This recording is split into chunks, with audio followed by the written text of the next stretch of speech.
ကျွန်တော်ဒီဟာဟိုပါပေါ့နော် wireless remote မှာများသောအားဖြင့်ဒီမှာနှစ်မျိုးရှိတယ်တစ်ခုကဒီမှာ433ပေါ့နော်ဒီမှာလည်းပါရ433နဲ့315နဲ့ပေါ့နော်နောက်900 MHz ကျော်လာတဲ့တစ်ခုရှိသေးတယ်ပေါ့နော်အဲ့လိုမျိုးပေါ့ဒါဆိုရင်အခုကျွန်တော်ဒီ receiver 433 MHz ပေါ့နော်အဲ့တော့သူရဲ့ remote ကလည်း433 MHz remote နဲ့ဖြစ်ရမှာပေါ့နော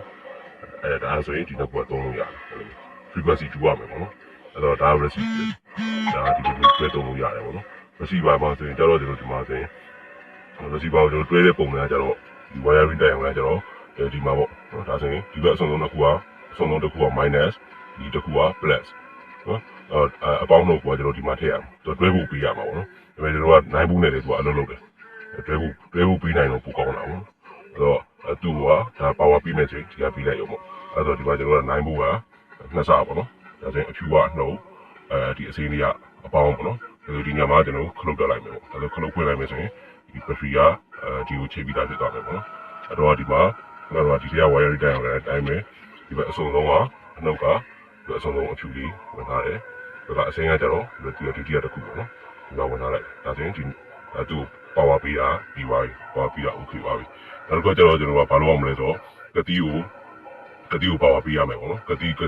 power ရောက်ဖို့အတွက်ပေါ့နော်အဲ့ဒါကြောင့်ဘယ်လိုသွားမလဲဆိုတော့ဒါ relay ပေါ့နော် relay မှာကျွန်တော်ပုံမှန်3လိပ်ကြာတိုင်းပဲဒီမှာ NO ရှိတယ်ကိုရှိတယ် NC ရှိတယ်ပေါ့နော်မှာ NCU ကကျွန်တော်မသုံးဘူးပေါ့နော်ခလုတ်နှိပ်လိုက်တာ ਨੇ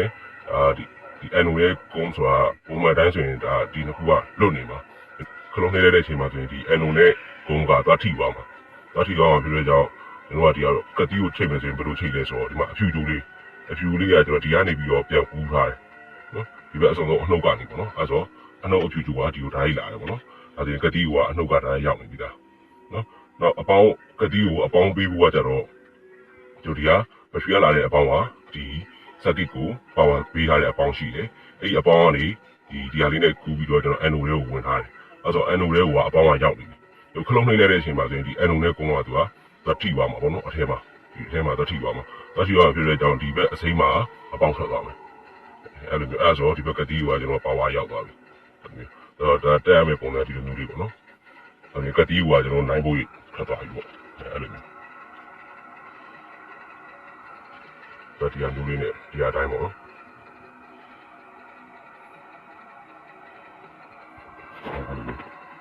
်ဒါဆိုရင်ဒါ wire ပြီးပါပြီအဲ့တော့ဒီဘက်ကတိမှကျွန်တော်ချိန်ကြတော့ဒီဘက်ကဟာကိုဖြုတ်ထားရမယ်ပေါ့နော်ဟာကိုဖြုတ်ထားရမယ်နောက် remote တွေဆိုရင်တက်ခင်းဖြုတ်ထားရမယ်ပေါ့နော်ဟုတ်ပြီလေတက်ခင်းဖြုတ်ထားရမယ်ပြီးတော့ကဒါကျွန်တော် wiring ပဲလုပ်တယ်ပေါ့နော်အဲ့ဒီအချိန်မှာဒီဘက်ကကတိကိုဒါမတက်ရသေးဘူးပေါ့နော်မတက်ရသေးတဲ့အချိန်မှာကျွန်တော်ဘာလုပ်မလဲဆိုရင် remote နဲ့ဒါနဲ့ချိတ်ပေးရအောင်ပဲ remote ဒါနဲ့ချိတ်ဖို့အတွက်ကကျတော့ဒီရဲကလုံတိုင်းမှုဖြစ်ရတယ်ဒီမှာနိုင်မှုထည့်ရအောင်ဒီမှာအပေါင်းနှုတ်ဒီကနှုတ်ဒါထည့်လိုက်စမ်းနေကြည့်လိုက်ဒီမှာမီလေးနဲ့ဒါလေးရပြီပေါ့နော်အဲ့တော့ဒါ remote ကကျွန်တော် power ပေးလိုက်ပြီတစ်ခါထည့်လိုက်ပြီထည့်ပြီးသွားပြီးတော့ဒါနဲ့ remote နဲ့ဒါနဲ့တွဲပေးရအောင်ပဲပေါ့နော်ဒါဆိုရင်တော့မတွဲရသေးဘူးအဲ့မှာမတွဲခင်မှာကျွန်တော်ဘာလုပ်မလဲဆိုတော့ဒီမှာအရင်တော့တွဲထားတဲ့ဟာရှိနိုင်တယ်ပေါ့နော်အဲ့တော့ကိုကဒီဟာ power ပေးထားပြီးဖွင့်ထားတဲ့အချိန်မှာကိုမနှိပ်လေတခြားအရင်တော့တွဲတဲ့ဟာတွေကဒီလိုနှိပ်လိုက်ပြီးရဆိုရင်ကွဲသွားနိုင်တယ်ပေါ့နော်အဲ့တော့ဒီဟာကိုကျွန်တော်အရင်တော့ချိတ်ခဲ့တဲ့ remote တွေနဲ့အကုန်လုံးဖြုတ်ပလိုက်ရမှာပေါ့နော်အဲ့လိုဖြုတ်ဖို့အတွက်ကိုဆိုရင်ကျွန်တော်အရင်ဆုံးသူ power ပေးလိုက်မယ်power ပေးလိုက်ပြီပေါ့နော်အဲ့ဒါဆို power ပေးလိုက်ပြီးတဲ့အချိန်မှာသူ့ကိုကျွန်တော်ဒီခလုတ်လေးရှိတယ်အဖြူလေးအဲ့ခလုတ်လေးကိုတန်းနေလိုက်တယ်ဆိုဒီမှာအနီလေးမီလေးလင်းလာတယ်ပေါ့နော်အဲ့ခါလေးအဲ့ခလုတ်လေးကိုကျွန်တော်ကဘာလုပ်မှာဆိုဟိုရှစ်ချက်နေပါရှစ်ချက်ပေါ့နော်3 4 5 6 9 10အဲ့မှာဆိုဒီမီလေးကဖြတ်လို့ဖြစ်ပြီးတော့ပိတ်သွားရဆိုရင်ဒါဒီ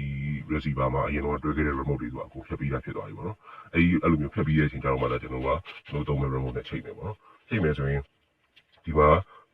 ချိန်တဲ့အခါမှာကျွန်တော်ဒီကောင်းကိုသုံးလို့ရတာအမျိုးမျိုးရှိရပေါ့နော်အမျိုးမျိုးရှိရကျွန်တော်ပထမဆုံးတစ်မျိုးကဘယ်လိုချိန်မလဲဆိုရင်ဒီတစ်ခုကိုကျွန်တော်တစ်ချက်နှိပ်လိုက်မယ်ဒီဟာလေးကိုခလုံးလေးကို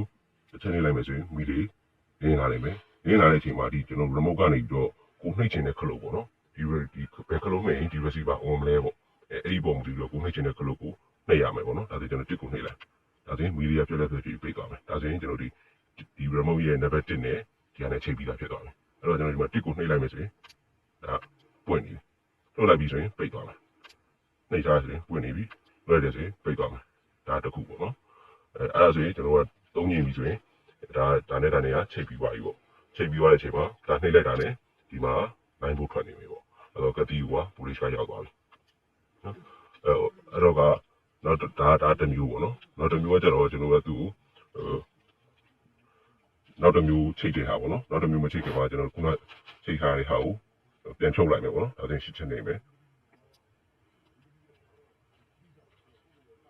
ဒီနေ့3 4 5 6 9 10ဒါလည်းဒီတော့ပိတ်သွားပြီဒါဆိုရင်ဒါဖြုတ်ပြီးသွားပြီပေါ့နော်အဲ့တော့ကျွန်တော်တစ်ကိုပြန်နှိပ်ကြည့်မယ်မပွင့်တော့ဘူးနော်မပွင့်တော့ဒါဆိုဖြုတ်လိုက်ပြီအဲ့တော့နောက်တစ်မျိုးချိန်တာကျတော့သူ့ကိုကျွန်တော်နှစ်ချက်နှိပ်ပါနော်ခလုံးလေးကိုနှစ်ချက်စတိုင်းနှိပ်လိုက်မယ်တစ်စိတ်တဲ့ဒီမှာဆိုရင်မီလေးလင်းလာပြီအချိန်မှာကျွန်တော်တွဲကျင်တဲ့ခလုံးကိုတွဲလိုက်မယ်တစ်ကိုနှိပ်လိုက်မယ်ပြီးနောက်ချက်ထပ်နှိပ်မယ်ဒါဆိုရင်ပြီးသွားဒီလိုမျိုးနှစ်ချက်နှိပ်ပြီးတွဲတာကြောင့်ဘာဖြစ်လဲဆိုတော့ကျွန်တော်ဒီမှာတစ်ကိုတစ်ချက်နှိပ်လိုက်ပြီဒါပေမဲ့ဒီဟာကြီးအမြဲတမ်း on နေနောက်တစ်ချက်ထပ်နှိပ်လိုက်တဲ့အခါကျရင်အဲ့တော့မှသာပြီးသွားပါဒါခုနမုံနဲ့ကျတော့မတူဘူးပေါ့နော်ခုနကျတော့ကျွန်တော်ဒါနှိပ်ထားတဲ့အချိန်ကျတော့မှဒါဒီကပွင့်နေမှာ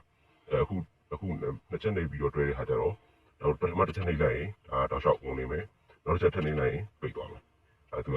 ဒီလိုမျိုးပေါ့နော်အဲ့တော့ဒီလိုမျိုးအသုံးများတယ်ပေါ့နော်အဲဒါကိုစင်ပြီးတာသုံးရတယ်ပေါ့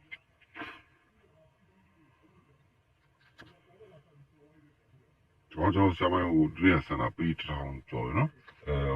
ဟိုမီတာဟိုပေါ့ဒီလိုမျိုးအလို့ဆိုရင်မီတာ3000ထိရတယ်ဒီမှာတော့ခလုံးနှစ်ခုပဲရှိတယ်ပေါ့နီးလာအဝေးလာပေါ့နော်ဒီမှာတိုင်းဆွဲထုတ်လို့ရမယ်ဒီကောင်ဟိုသူ့ရဲ့ဟိုကတော့အလို့ပေါ့နော်ဒီဘာအတားစီးပါမရှိဘူးဆိုတော့မီတာ3000ထိရတယ်အခုကတော့ဒီဂျားမှာအပင်ကြီးအဆောက်အဦတွေရှိတယ်လို့သူ့ရဲ့အကွာဝေးကတော့အပြောင်းလဲဖြစ်သွားတာပေါ့နော်တကယ်ပုံမှန်တိုင်းတကယ်သူစမ်းတာတော့ဟိုလုံးဝဟင်းလင်းပြင်ပေါ့နော်ဒါပါဒါစီမရှိဘူးဆိုရင်ဒါနဲ့ဒါနဲ့အကွာဝေးကမီတာ3000ထိရတယ်အဲ့တော့ဒါဆိုရင်ခုနကျွန်တော်ကဒီ receiver ကိုဒါတစ်လုံးလေးနဲ့တွဲထားပါပေါ့နော်ဒီနောက် receiver တစ်လုံးကိုကျွန်တော်2နဲ့တွဲမယ်3နဲ့တွဲမယ်4နဲ့တွဲမယ်ပေါ့နော်ဒါကိုစင်ပြည်လို့လိုက်တွဲထားလို့ရတယ်အဲ့တော့ဒီ remote တစ်လုံးဆိုရင် receiver 12လုံးနဲ့တစ်ပြိုင်တည်းတွဲထားလို့ရတယ်ပေါ့နော်နောက်ကကျွန်တော် breather တွေပါသုံးနေနေဆိုရင်ဟိုမှာဒီ receiver မျိုးလေးရအောင်မှာကျွန်တော်10လုံးသုံးမယ်ပေါ့နော်ဒီက10လုံးတွဲထားမယ်ဆိုရင်ဒီ receiver ဒီ receiver မျိုးလေး10လုံးပေါ့နော်အဲ့10လုံးစလုံးကိုဒီခလုတ်တစ်မျိုးစီထားပြီးတော့တစ်လုံးကြီးနှိပ်လိုက်ရမယ်အခုကဒီခလုတ်တစ်ခုတည်းနဲ့ပဲနောက် receiver တွေကိုလည်းဒီခလုံးနဲ့ပဲတွဲနောက် receiver တွေအကုန်လုံးဒီခလုံးတစ်ခုတည်းနဲ့ပဲတွဲရဲဆိုရင်ဒီခလုံးတစ်ချက်တည်းနဲ့ဒီ receiver တွေအကုန်လုံးကပွင့်သွားမယ်အဲ့လိုမျိုးတို့သုံးနေရတယ်ပေါ့နော်